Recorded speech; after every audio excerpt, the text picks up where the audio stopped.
Andriamanitra ny arabo antsika rehetra indray amin'ity lahady hariva ity.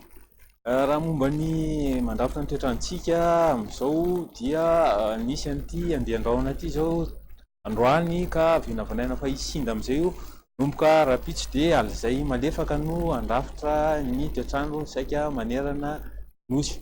Ohatran'izao ny vinavinan'ny toetrandrontsika rapitso maraina. Isy andehan-javona ny aty amin'ny faritra atsimo nosy, zany aty amin'ny faritra atsimo andrefana sy amin'iny faritra androy iny.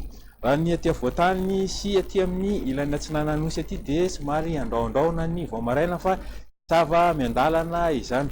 Dia vinavanana isy orana malefaka ny aty amin'ny faritry Sava sy aty amin'ny faritra Nalanjorofo. Ny faritra sisa moa dia rahona vitsy na ifandimby ny rahona sy ny masoandro.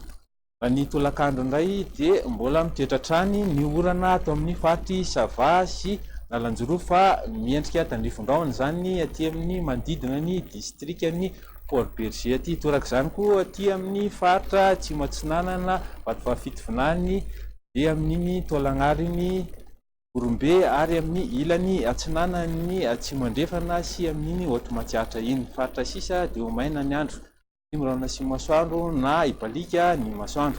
Ny vinavinan'ny maripana rapitso maraina indray dia eo amin'ny 10 degré Celsius ny any Vakinankaratra, 12 ny Fianaratsoa, 14 aty Analamanga. Ny amin'iny faritra Atsimo Andrefana izy izay hitantsika somary latsaka kely 17 degré Celsius fa ny motsiraka dia tafakatra hatrany amin'ny 20 izy aty amin'ny tendrony avaratry ny nosy iny. Ny tolakandro indray dia nahitana fiakaran-kely ny maripanantsika saika manerana nosy zany. Aty avoantany zao dia eo amin'ny 18 sy 20 degré Celsius eo. Fa ny aty Tolagnaro no hitantsika hoe ambanimbany izay 20 degré Celsius fa tafakatra hatrany amin'ny 13 zany aty amin'ny faritry Betsiboka aty. Toy izao indray ny toetrandro amin'ireto tanàn-dehibe ireto valika ny masoandro any Paris, ny mirahona sy masoandro any Milan, Johannesburg sy Nairobi, ary isy orana tandrifon-drahona ho arakotroka ny any Bangkok.